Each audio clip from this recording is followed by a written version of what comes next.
Hey my people, how you doing? I hope you're having a damn good day. Welcome back to the channel. Of course, we ended off the 10th episode, as in the first episode of season 2, on a bit of a cliffhanger against, in the press conference, and it is going to be a game against the likes of Ajax. As you can see there, we topped our group with the likes of Ajax and Barcelona. We are playing against Ajax, of course, and we didn't get off to the best start in our season, it has to be said, but we get off to a brilliant start here with Riyad Mahrez scoring his first goal back at Leicester City. It had to come in the Champions League, of course, because that's why we brought him in, to help us succeed on the biggest stage. And my, oh my, was this a goal to behold. I think he even dabbed as that one went in, or just as it left his foot. But brilliant goal nonetheless. Of course, he did hit the dab. Brilliant! And yeah, very happy with that. I just want him to do well. I want this team to do well. This team needs to do well. Man, oh man, how the first season was brilliant, right? Of course, we won the Champions League. No, I want to win the Champions League in this one, but we won the FA Cup. We won the Carabao Cup. Came second. I want a bit more this season. I want that final piece of the puzzle, you know. I want that Premier League trophy. I want the Champions League trophy, and that needs to happen in this. It really does. But James Maddison makes it 2-1 after Brian Broby made it 1-1, and of course James Maddison making it 2-1, and then finally Kelechi and Nacho coming on the field, making an instant impact and doing the business, and somewhat settling the game for us until that. Great goal, Dewsbury Hall. Like I said in the last episode, he is having a brilliant start to the season, goal scoring wise. He's tucking away goals for fun. He's making it look effortless. And most of them, I think if not all of them so far, have been from out of the box. But this one, I think, has been the pick of the bunch because he hits it so hard and so low. Goalkeeper sees it late, dives slightly late, and just like that, we're 4-1 up. Now 4-2 up, unfortunately, a late consolation goal for them. And they're celebrating like they've won the game. But Steven Bergwijn, what a player he could be, what a player he could have been. We might look to sign him, maybe, who knows. But very happy with that. 3 points again, 6 points from 6. We're having a good start to our campaign in the Champions League at least. So it is what it is. We'll take the positives, of course. But now we have a very big game up against Wilfred Ndidi and Liverpool. It is at home at least, so we do have the home crowd on our side. But there's another face that they did not show, and that's Yuri Tielemans. Will he be starting against us? Will he do damage against us? We shall see. But to start things off, I think we were the more positive team of the two. We made things happen, and yeah, they did have one or two opportunities. Salah smashing it so far over the bar, it almost hit Christmas, and which is also around the corner really. But great goal there from Riyad Mahrez, gets off to a banging start again in this one. Very happy that he could tuck away his first Premier League goal for Leicester in his return. I'm very against players returning and coming back, right? I mean, as a Manchester United fan, I've seen the likes of Pogba come back and not be successful. I've seen the likes of Ronaldo come back, and he's probably one of our best ever players, if not, yeah, definitely one of our best ever. But it didn't work out that well for him. Could the Riyad Mahrez return also be stunted with a few more downs and ups? I don't know, we'll have to see. But right now we are losing 2-1. It had to be said, it had to be done. And unfortunately, yeah, we very much lost our footing in this game. Darwin Nunez doing a brilliant job making sure that we were kept in check. And yeah, this one hurts the most though. Yuri Tielemans. Yeah, Yuri Tielemans, he smashes it home. We were throwing men forward. Like I said in the previous episode, I'd rather lose knowing I did everything to win than draw or lose knowing I sat back too much and we were trying to attack. It's just Liverpool had too much firepower. And yeah, but moving on to the other team from Liverpool, it's Everton, of course, and we were 1-0 down, 1-0 to Everton. We get a spot kick, of course, and it just had to be Jordan Henderson to save. Luckily, though, they did not find the back. That was my chair. Luckily, they did not find the back of the net, and we got another opportunity here.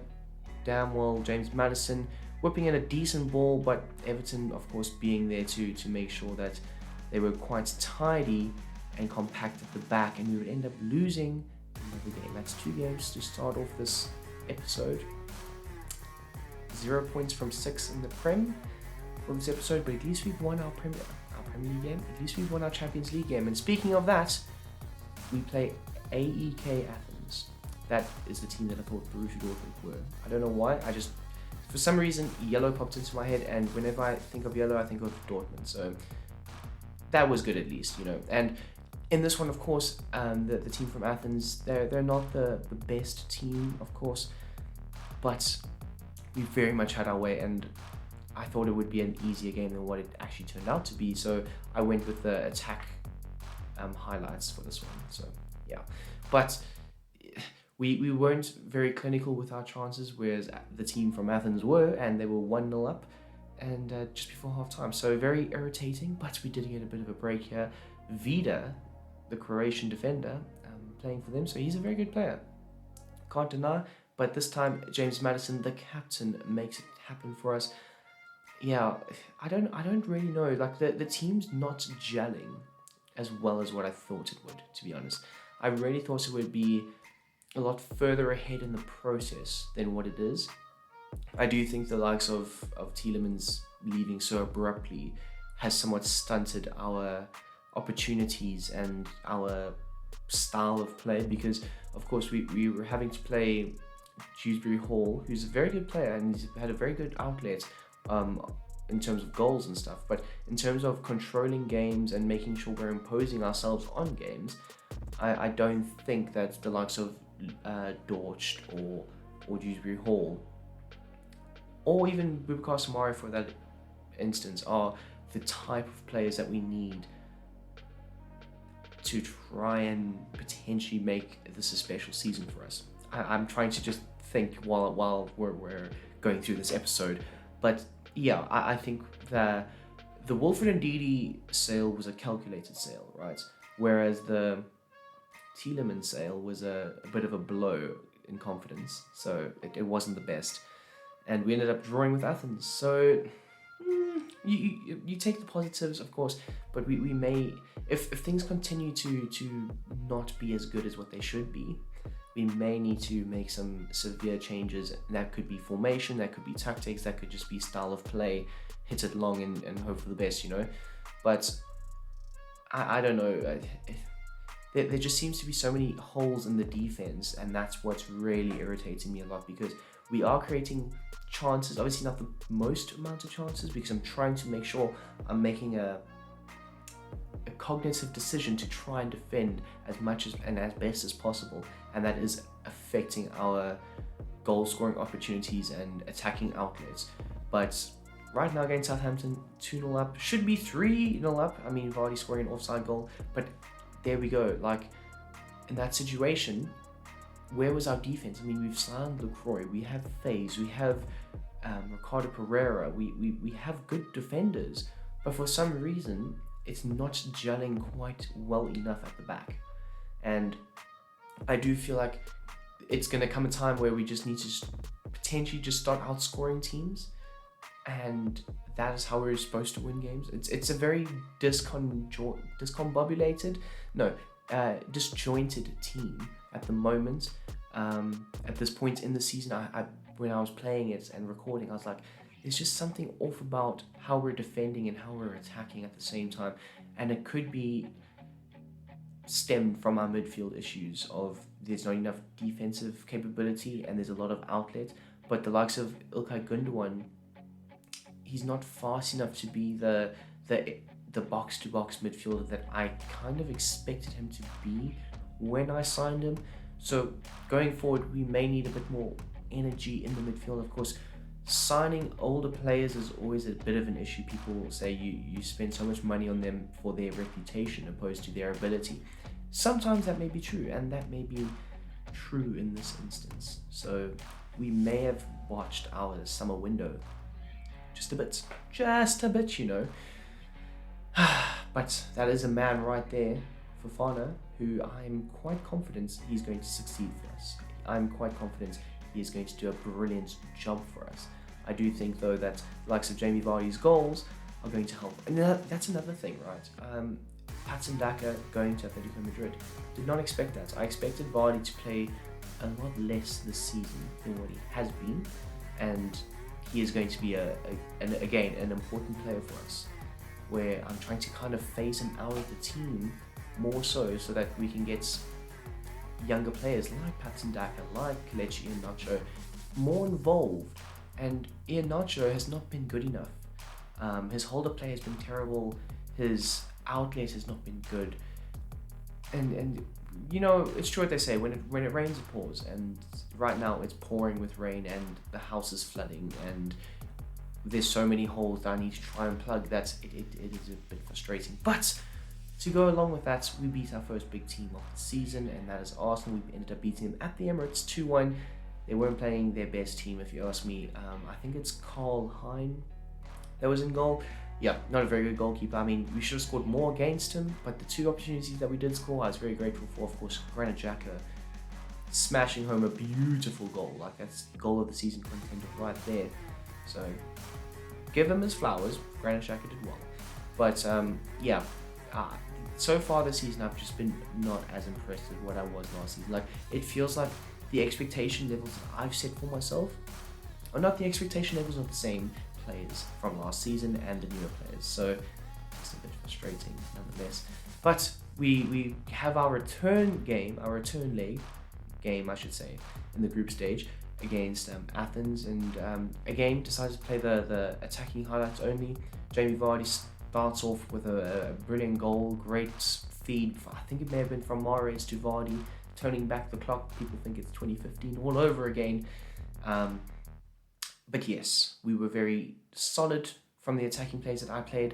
We were very good with the balls that we put into the box and so on. So very happy with that, but we need to be more consistent. We need to be a consistent threat to how we go forward. And yeah, otherwise, like I say, we are going to be changing formations. A few formations that I don't know what you guys might think. Let me know down below. But I was thinking of maybe reverting back to a 4-2-3-1, or maybe a 4-2 or 4-2-2. Maybe that could help a bit more, having the likes of Madison Mahrez be our attacking outlets / support for our two strikers, and have him drift wide, sometimes cut inside, and then have the two holding midfielders. That could work quite well. It's up in the air right now. I mean, if we're playing really badly, like I say, we will be changing the formation quite a bit. So it is what it is, but we'll see. Only time will tell, really. But you guys let me know down below, what are some of the formations that you think I should use in this? What are some of the formations that you use that are quite good to use, I suppose? I mean, I don't really get into the whole formation debate and what's best for FIFA 22 and so on. I just try and play my game, and whatever suits me really. But yeah, we end up with another 3 points. I think that's 10 points from our first 4 games in the Premier League. I have Premier League stuck on my brain. In the Champions League, 4 games, 10 points. The unlikely draw against AEK Athens, but 10 points. We're in a great position to qualify for the round of 16 in the Champions League. So very happy against that. And for those of you who don't know, Preston North End are my bogey team in FIFA. Again, I decided to go with the attacking outlet play. Yeah, they are my bogey team. They always seem to beat me. I'll be like 2-0 up or 3-0 up, and then they'll just start scoring goals and they'll beat me. Guys, it's genuinely not even a show I try and put on. Like, I'll be playing a career mode off camera, and they'll still be a thorn in my side, and I absolutely cannot stand them because they make me almost want to rage quit. Like, oh my days. Yeah, and the same goes for this game right here. So we had so many good opportunities to score goals, and either the defender would get a last-ditch tackle in, or they would have a great goalkeeper, or so on and so on and so on. And I mean, to be fair, we did get off to a good start. Raheem Mahrez tucking it home 20 minutes gone by, but it's still frustrations because it's Preston North End, and they always seem to get in my way. They always seem to get in my way. As you can see there, 35 minutes, they've equalised. Of course, it had to be. There was no other way it was going to end other than a Brom squad L. Let's be honest, people. Like, while I was playing this, I had this free kick and I was like, there's no way I'm going to score this, but I might as well just go for it. But in the back of my head, I knew that this game was not going to end with me winning or a draw. I knew Preston North End were going to win. The counters-attacking play that we had, I mean, this is 3 minutes on from our free kick, but just the frustration boiling over. This season was one of the worst seasons I think I've experienced so far, with the ability for my players just to not do their jobs. There's just frustration all ends up, and as you can see, we're 2-1 down. Of course, it had to be Preston North End. That would be our final attack of the game, and you would end up dropping more points. Do you know how frustrating that is? We go on, we beat Arsenal, you try and take momentum from that. In the Champions League, we're doing damn well fucking great. In the Premier League, no. It doesn't work. It doesn't work in the Premier League, so it is what it is, though. I keep saying that because it's the only thing that's making me fun. But what a goal. Moving on to Brighton, away from home. Brighton get off to an absolute blinder down the wing. Headed flying past Alvin Lafont. And then bang, bang, bang. Moments later, they're 2-0 up. And it's Marsh. So yeah, we made quite a few changes. I was so frustrated with this team. I was like, no, it's done. Samare's coming on for Gundogan. Your rating means little to me at this point. And I was like, cool, that's what we're going to do. I even ended up subbing off James Maddison. Vega on, Maddison off, 2-0 down. It doesn't matter at this point. The only thing that matters is trying to pick up 3 points, because no ways in hell was I about to lose against Brighton, a team that play a back three that I've said multiple times on camera that they're very easy to exploit defensively. And in that first half, we were terrible. Absolutely terrible, and it took a brief moment for us to get back into this one in the second half, but 2-2 back in the game just before the 70th minute. Vega this time, of course, most of my subs making a lot of an impact, coming off the bench, of course, and just doing a good enough job for us to win this game. I mean, second half we were really, really good, and that did make me wonder. Samare, he's not the best DM, of course, very pivotal for us last season, but he provided a platform for our midfield to build off of, and therefore our attack to build off of. And it just made more space for our attacking players. It made our defense settle down a lot more. So maybe going forward, Ilkay Gundogan won't be our base midfield player. It's probably going to be Samare. It makes the most sense, judging from this game alone. And at this moment in time, I'm prepared to take any risk necessary in order to get back to our good winning ways, our good form. Of course, last season we went through a very similar struggle, but that was after a very decent start. And it was like we had played quite a few games and so on, and I understood the boys tired a bit. But it's the beginning of the season, and we're giving up 50-50 challenges, and we're just not playing to the full capability of what I know these players can play at. So Samare could be a player going forward that we continue to use for Fana as well in midfield. He's been a bright spark in a very dark tunnel. And 13 minutes gone by, 12 minutes gone by, sorry. Raheed Mahrez flies in with a header, the young 32-year-old at this point, banging header, and it's against Barcelona. So of course we're 2-0 up. Who would have thought? Against the run of play and the way our season's been going, you would think Barcelona would absolutely clatter us. But for some reason, our Champions League run so far this season has been brilliant, absolutely fantastic. And it does make you wonder if some of the boys, their heads are not turned by the fact that the Champions League has got all the spotlight on them, and they're saving their best games for the Champions League. I can't blame them, because I want to do as well in the Champions League, as well as possible in the Champions League, sorry. But then if we're just going to be rolling over in the Prem, that's not going to fly with me. That's definitely not going to fly with me. So it is what it is. But people, this is going to be our final game of the episode. So if you can, smash that like button down below. Subscribe. I know I've done a lot of talking. Now, I know it's been a slightly longer episode than normal. 20 minutes is quite a while, but it needed to be done. I mean, beating Barcelona, final game of the episode, to end off a very dull and sad episode, I was quite happy with it. So 5-1 winners or 5-2 winners, they get another late consolation goal. But regardless, the result is settled. We get 3 points, collect them beautifully, and we're qualifying with that. So very happy with that. But like I have said, guys, it's a process, and we're in the beginning of that process. So smash the like button down below, and hope you guys have a damn great day. I'm out.